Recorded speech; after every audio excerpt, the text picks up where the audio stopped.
चलो भाई देखो, देखो फंक्शन की जो बेसिक डेफिनेशन है ना वो ये है कि a function is a machine that takes an input and produces an output. ठीक है, अगर मैं तुमसे कहूँ कि एक ब्लेंडर है, ठीक है, एक मशीन है, और उसके अंदर मैं फ्रूट्स डालता हूँ, वो इनपुट है, तो वो आउटपुट क्या देगा? जूस। ठीक है, तो मैथमेटिकल टर्म्स के अंदर भी फंक्शन उसी तरह काम करता है कि एक फंक्शन होता है, उसके अंदर आप कुछ इनपुट देते हैं और वो आपको कुछ आउटपुट देता है। ठीक है, एक बेसिकली एक मशीन है फंक्शन। फंक्शन की एक एग्जांपल हमने पढ़ी थी, मॉड्यूलस। मॉड्यूलस भी एक फंक्शन है। ठीक है, कि इसके अंदर आप एक नेगेटिव नंबर डालते हो इनपुट, और वो आपको आउटपुट में क्या देगा? उसको पॉजिटिव करके देगा। सही है। फंक्शन की बेसिक नोटेशन यानी कि उसको लिखने का तरीका जो है ना, वो है सबसे पहले आता है फंक्शन का नाम। अब ये A B C D E F कुछ भी हो सकता है, लेकिन फंक्शन है तो हम ज़्यादातर इसको एफ से रिप्रेजेंट करते हैं। कभी कभार जी भी आ जाता है, कभी कभार एक्स भी आ जाता है। ठीक है, तो एच भी आ जाता है, सॉरी एक्स नहीं। तो ये क्या होता है? फंक्शन का नाम। उसके बाद आप ब्रैकेट्स लगाते हो और उसके अंदर आप लिखते हो वो वैल्यू जो आपने इनपुट लेनी है। ठीक है, अब ये X Y Z 1 2 3 A B C कुछ भी। ठीक है, और जब आप इसको सॉल्व करते हो तो वो आपको क्या देगा? एक आउटपुट देगा। ठीक है, किस तरीके से? ये देखो एग्जाम्पल से। यहाँ पर मेरे पास एक फंक्शन है, सही है, एफ इसका नाम है, एक्स क्या है? इसके अंदर जो वैल्यू इनपुट होगी, ये है फंक्शन, यानी कि ये मशीन है बेसिकली। ये समझ लो ये ब्लेंडर है तुम्हारा। सही है, 2x+4। सही है, और वो आपसे क्या कह रहा है? What is F X when x equals to 4, यानी कि वो आपसे आउटपुट मांग रहा है जब x की वैल्यू 4, यानी कि जब मैं इनपुट 4 डालूंगा तो मुझे क्या मिलेगा। तो आपने सिंपल काम क्या करना है कि आप इस फंक्शन के अंदर x की जगह क्या रख दोगे? 4, 2 4 8 12। तो f ऑफ 4 हमारे पास क्या होगा? 12। ये आपका आंसर हो गया। सही है, समझ गए? एक और एग्जांपल देखो। देखो यहां पर वो आपसे क्या कह रहा है कि ये आपका एक फंक्शन है। ठीक है, एफ ऑफ ए की वैल्यू 17 है, यानी कि जब आप इनपुट ए करोगे ना तो आपके पास वैल्यू आएगी आउटपुट के तौर पे 17। तो बताओ ए की क्या वैल्यू है? तो मैं सबसे पहले एफ ऑफ ए निकाल लेता हूं। तो मेरे पास क्या आ जाएगा? 3a+2। ठीक है, एक्स की जगह मैंने ए रख दिया। अब वो कह रहे हैं एफ ऑफ ए क्या है? 17 है, तो मैं एफ ऑफ ए की जगह 17 रख देता हूँ। तो उधर जाके क्या होगा? माइनस ए की वैल्यू आ जाएगी 15/3, यानी कि ए हो जाएगा 5। तो ये मैंने निकाल ली ए की वैल्यू। समझे? आसान है। हाँ। अब यहाँ पर वो कह रहा है कि एक फंक्शन है एच ऑफ एक्स, यानी कि यहाँ पर उसने फंक्शन का नाम क्या रख दिया? एच रख दिया। ठीक है, 14+x²/4। अब वो कह रहा है कि जब आप 2m इनपुट करोगे ना तो 9m आउटपुट आएगा। तो बताओ भाई m की क्या वैल्यू है? तो सबसे पहले मैं क्या करता हूँ कि h का 2m निकाल लेता हूँ। तो मेरे पास क्या हो जाएगा? x की जगह मैं 2m रखूंगा, तो मेरे पास वैल्यू आ जाएगी 14। अब ये स्क्वायर दोनों पे लगा हुआ है तो 4m² हो जाएगा। 4 कैंसिल आउट।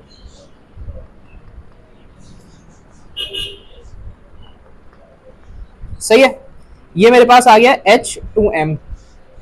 अब वो कह रहा है कि इसकी वैल्यू क्या है? 9m आउटपुट दिया हुआ है। सिंपल काम किया। अब क्या करोगे? 9m को जब तुम उस तरफ लेकर जाओगे तो ये -9m हो जाएगा, 14 प्लस और इक्वल टू 0। ये क्या बन गई? क्वाड्रेटिक इक्वेशन बन गई। ठीक है, इसमें क्या करो? मिडिल टर्म ब्रेक कर लो। तो कर लेते हैं middle term break. Middle term break याद है कि इसका कोफिशिएंट इसको मल्टीप्लाई करेंगे आखिरी वाले नंबर से, तो तुम्हारे पास वैल्यू आएगी 14। 14 के फैक्टर्स लिख लो। 1 मल्टीप्लाई बाय 14, 2 मल्टीप्लाई बाय 7, और 3 के टेबल में नहीं आता, 4 के भी नहीं आता, बस यही फैक्टर्स बनेंगे। ठीक है, तो अब हमें कोई एक ऐसा पेयर चाहिए इन दोनों में से जिसको प्लस या माइनस करके बीच वाला नंबर बने, यानी कि 9 बने। तो वो ये पेयर है। इन दोनों को जब हम प्लस करेंगे तो क्या बनेगा? 9 बन जाएगा। सही है, तो हम m² लिखेंगे। अब हमें 9 नहीं बनाना बल्कि -9m बनाना है, तो हम क्या लिखेंगे? -7m -2m। इससे ये -9m बन जाएगा। मिडिल टर्म ब्रेक हो गई, आखिरी वाली एज इट इज लिखेंगे। उसके बाद क्या कर लेंगे? इसको दो ब्रैकेट्स में से तोड़ लेंगे। यहां से हमारे पास m कॉमन निकलेगा, यहां से हमारे पास -2 कॉमन निकलेगा। तो तुम देख रहे हो दोनों ब्रैकेट्स हमारे सेम हो गए, यानी कि हमने मिडिल टर्म ब्रेक बिल्कुल ठीक किया है। फिर इस वाली वैल्यू को और इस वाली वैल्यू को साथ लिख लेंगे, ये और ये हो जाएगा m-2 m-7 इक्वल टू 0। अब इन दोनों को हमें सेपरेटली 0 के इक्वल पुट करना है। तो जब हम m माइनस टू को 0 के इक्वल रखेंगे तो हमारे पास क्या वैल्यू आएगी, 2 और जब उसको रखेंगे तो क्या आएगी, 7 आ जाएगी। तो यहाँ से हमारे पास m की 2 वैल्यूज आ गई।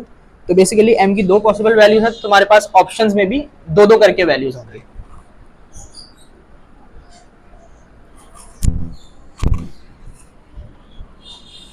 अब ये देख लो एक और एग्जांपल, एक फंक्शन है x cube minus 3 power x, सही है, और हमसे क्या कह रहे हैं कि f2y पता करना है। तो क्या करूंगा मैं, जहां जहां x है वहां वहां क्या लिख दूंगा, 2y। अभी क्योंकि क्यूब में है तो ओ सॉरी यहाँ क्यों लिख दिया मैंने, s -3 और इसकी पावर 2y, सही है। तो ये क्या हो जाएगा, 2 की पावर 3 करोगे तो 8y cube minus 3 square y। अब 3 स्क्वायर को मैं 9y लिख सकता हूँ, ठीक है। तो तुम्हारे पास ये तुम्हारा आंसर हो गया, ऑप्शंस में भी इसी तरीके से गिवन होगा, सही है। अब ये बेसिक फंक्शंस थे, हाँ ये बेसिक फंक्शंस थे। अब जरा देखते हैं कॉम्पोजिट फंक्शंस, ठीक है। कॉम्पोजिट फंक्शंस में हमारे पास क्या होता है कि हमें दो फंक्शंस गिवन होते हैं और हमें एक फंक्शन को उठा के दूसरे फंक्शन में डालना होता है, ठीक है। जैसे कि वो कह रहा है कि एफ ऑफ जी एक्स बता दो, अब इसको मैंने रेड से लिखा वहां तो मतलब बेसिकली ब्लैक से ही होगा, ठीक है। तो वो क्या कह रहा है एफ ऑफ जी एक्स बता दो, तो तुमने क्या करना है, जी एक्स वाला जो फंक्शन है ना वो उठा के पूरा का पूरा कहाँ डाल देना है, एफ एक्स के अंदर डाल देना है। यानी कि मैं ये कहना चाह रहा हूँ कि भाई जहां पर भी तुम्हारे पास x लिखा हुआ है वहां पर क्या आना चाहिए, तुम्हारे पास gx आना चाहिए, समझ रहे हो। तो तुम्हारे पास gx क्या है, तो आंसर क्या आ जाएगा, 2 3 6x प्लस 1। तो ये तुम्हारे पास क्या हो गया, तुम्हारा f ऑफ gx। इसको हम बोलते हैं इस तरह f ऑफ gx, सही है। अब अगर वो कह रहे हैं g ऑफ fx निकालना है तो तुम क्या करोगे, बेसिकली जो तुम्हारा gx वाला फंक्शन है, हाँ उसके अंदर जहां पर x लिखा हुआ है वहां पर पूरा का पूरा फंक्शन डाल दूंगा। एक सेकेंड इसको ऐसे लिखते हैं,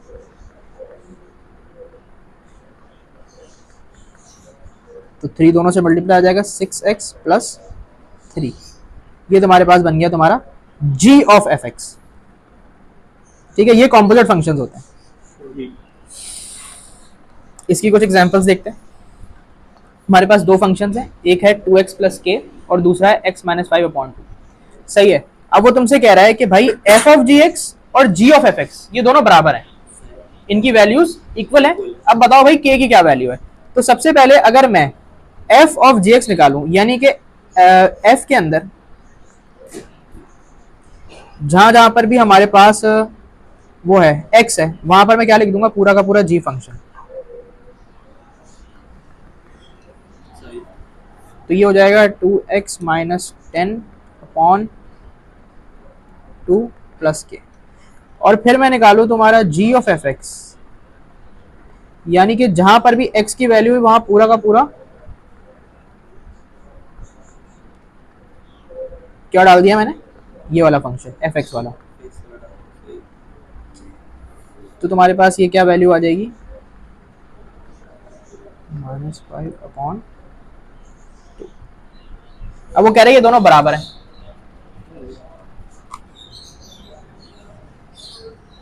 ये दोनों क्या है, बराबर हैं। तो मैंने यहाँ पर एक इक्वल टू साइन पुट कर दिया, ठीक है। अब इनको वैसे ही जैसे अलजेब्रिकली हम सॉल्व करते हैं उस तरह कर लो।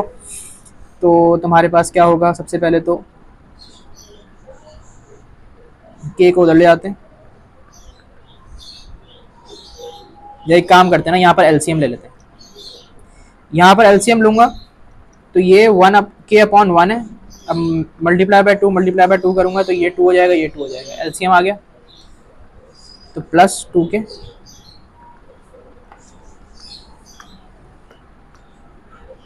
तो तुम्हारे पास ये 2 और ये 2 कैंसिल हो गए। अब एलसीएम लेके हम कैंसिल कर सकते हैं, ठीक है। जब ये कैंसिल हो गए तो तुम्हारे पास बचा 2x minus 10 plus 2k equals to 2x plus k minus 5। अब यहाँ पर तुम देख सकते हो कि तुम्हारे पास ये और ये कैंसिल आउट हो जाएंगे, क्योंकि जब ये यहाँ जाके माइनस होगा तो गया, तो ये और ये हो गए कैंसिल आउट। मैं k को इधर लाके माइनस कर देता हूँ और 10 को उधर ले जाके प्लस कर देता हूँ, सही है। ये हो गया k -5 प्लस 10 क्या होता है 5, ये आ गई k की वैल्यू, यही तो तुमसे पूछी थी, सिंपल। सही, सिंपल तो नहीं सर, लेकिन चलो आ गया समझ, हाँ सही है। सही है। एक और एग्जांपल देखो कंपोजिट की। यहाँ पर हमसे वो कह रहे हैं कि एफ ऑफ एक्स एक फंक्शन है जो है हाँ x upon x plus one, सही है। अब वो कह रहा है कि एफ ऑफ एफ के की वैल्यू 2/3 है, तो बताओ भाई के क्या है। तो सबसे पहले मैं क्या करूंगा, क्या क्या, वो कह रहा है कि एफ ऑफ एफ की वैल्यू, एफ ऑफ एफ के की वैल्यू 2/3 है, ये एफ के है? ये एफ एक्स है, बता रहा हूँ। अच्छा, सबसे पहले क्या करूंगा मैं, एफ के निकाल लूंगा। तो एफ के कैसे आएगा कि जहां जहां एक्स है वहां क्या आ जाएगा, के, ये आ गया। अब वो कह रहा है कि हमें क्या करना है, ये पता करना है। तो इसमें मैं क्या करूंगा कि जो एफ एक्स वाला फंक्शन है उसके अंदर अपना एफ के वाला फंक्शन डाल दूंगा, यानी कि हमारे पास जहां जहां पर भी एक्स लिखा हुआ है ना वहां पर क्या आ जाएगा, एफ के आ जाएगा, ऐसे होगा ये। तो एफ के अभी हमने निकाला कि के अपॉन के प्लस वन है और डिवाइड बाय आपका के अपॉन के प्लस वन प्लस वन, ऐसे, सही है। तो ये हमारे पास बन गया। अब वो कह रहा है इस पूरे की जो वैल्यू है ना वो किसके बराबर है, 2/3 के बराबर है। तो सबसे पहले तो मैं ये कर सकता हूँ कि ये चीज यहाँ पे डिवाइड हो रही है ना, इसको उधर ले जाके मल्टीप्लाई करा सकता हूँ, सही, ठीक है। तो ये क्या होगा, 2/3 मल्टीप्लाई बाय के अपॉन के प्लस वन प्लस वन, यहाँ पर आ जाएगा के अपॉन के प्लस वन।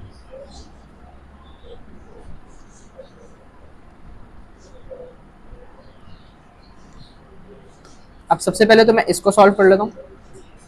तो मेरे पास जब हम इसको सॉल्व करेंगे तो ये हो जाएगा, एरो बना के यहाँ पे कर देते, यहाँ पर हम लेंगे एलसीएम। तो एलसीएम लेने के लिए वन को मल्टीप्लाई करेंगे के प्लस वन से, समझ रहे हो स्टेप में मैंने क्या किया कि ये 1/1 था, इसको मल्टीप्लाई बाय के प्लस वन किया तो ऊपर वाला भी के प्लस वन से मल्टीप्लाई हुआ, इस तरह एलसीएम ले लिया मैंने यहाँ पे, ठीक है। ये एलसीएम आ गया। ये पूरी चीज़ किससे मल्टीप्लाई हो रही है, 2/3 से, वहाँ पर क्या आ रहा है के अपॉन के प्लस वन। अब तुम देखो कि मैं इसको इस तरह लिख सकता हूँ, 2 के प्लस, हाँ प्लस के प्लस वन, मैंने ये वाला ब्रैकेट खोल दिया वन को दोनों से मल्टीप्लाई करके ना, और 3 के प्लस वन। अब तुम देखो कि 2 ऊपर वाले पूरी चीज से मल्टीप्लाई होगा, 3 नीचे वाली से ना, अब ये के प्लस वन और ये के प्लस वन कट जाएगा। अच्छा, और 3 को उधर ले जाके मैं के से मल्टीप्लाई करा देता हूँ, यार कोई अगले स्टेप में करते हैं। अंदर हो गया 2 के प्लस वन के, अब इसको मैं कर लेता हूँ क्रॉस मल्टीप्लाई, सही है, इसके अपॉन वन है। तो क्रॉस मल्टीप्लाई जब तुम करोगे तो यहाँ पर तुम्हारे पास आ जाएगा 4 के प्लस टू, क्योंकि मैंने 2 को इन दोनों से मल्टीप्लाई कर दिया, सही है। यहाँ पे कुछ और हुआ, यहाँ पर कहाँ पर, ये तुमने कुछ और किया, ये तुमने एलसीएम लिए तो यहाँ पे अलग क्यों है? देखो यहाँ पर बेसिकली यहाँ पर भी हमने क्रॉस मल्टीप्लाई किया है, जब तुम इसको इधर ले जाके के प्लस वन करोगे ना तो ये और ये कैंसिल हो जाएंगे, सही है। और इसी तरीके से जब तुम 3 को उधर ले जाके मल्टीप्लाई करोगे तो ये 3 के हो जाएगा, सही, समझे, यही हुआ है बेसिकली यहाँ पर। तो यहाँ पर भी मैं यही कर रहा हूँ, इसको क्रॉस मल्टीप्लाई कर रहा हूँ, 3 को उधर ले जाके 3 के और 1 इधर आके, तो एक ही बात होगी। अब क्या होगा, 4 के माइनस 3 के इक्वल्स टू -2, उधर ले गया मैं। तो 4 माइनस 3 क्या होता है, एक ही के बचेगा, -2, ये तो हमारे पास के की वैल्यू आ गई, समझे। तो जो कॉन्सेप्ट समझने वाला है वो आसान है, बाकी वो फिर जरा वो है आपके पास सिंप्लीफिकेशन है। यहाँ पर क्या कह रहा है, यहाँ पर कह रहा है एफ ऑफ एफ एक्स निकालना है, यानी कि आपका जो एफ एक्स वाला फंक्शन है उसके अंदर जहां जहां एक्स है वहां क्या रखना है, एफ एक्स रखना है।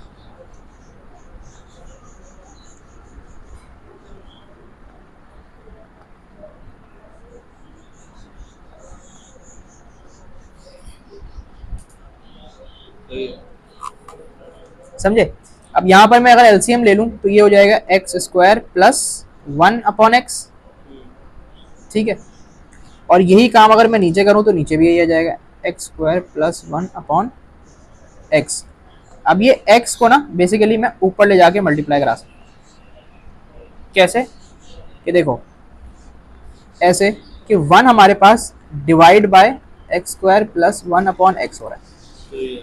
लेकिन जब मैं इसको मल्टीप्लाई के साइन में शिफ्ट करूंगा तो ये एक्स स्क्वायर प्लस 1 हो जाएगा, ठीक है। तो मैं ये कर रहा हूँ बेसिकली, इसको मिटा देता हूँ।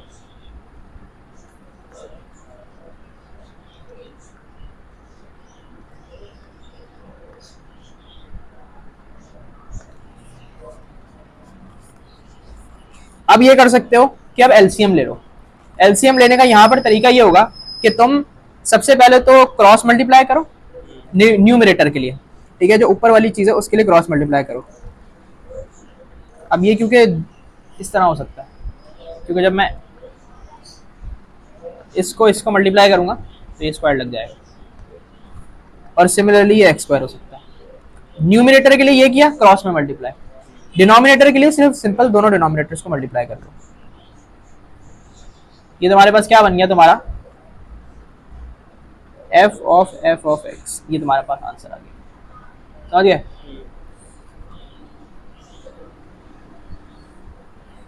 आखिरी एग्जांपल है, यहां पर तुम्हारे पास दो फंक्शन है, g ऑफ x है, h ऑफ x है।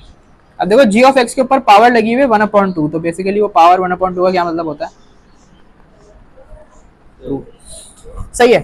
अब वो कह रहा है कि भाई मुझे वैल्यू बताओ h of 2 g of h of 2 की।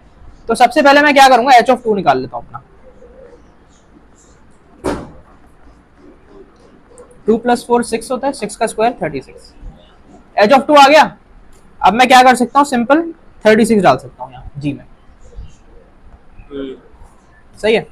g में अपना 36 डालूंगा तो 36 + 13, और ये है 1/2, यानी कि अंडर रूट के अंदर है, ये होता है 49, रूट 49 की वैल्यू होगी 7, ये तुम्हारा आंसर होगी। सही है। तो ये दो चीजें अभी मैंने समझाई हैं, बेसिक फंक्शंस और कॉम्पोजिट फंक्शन।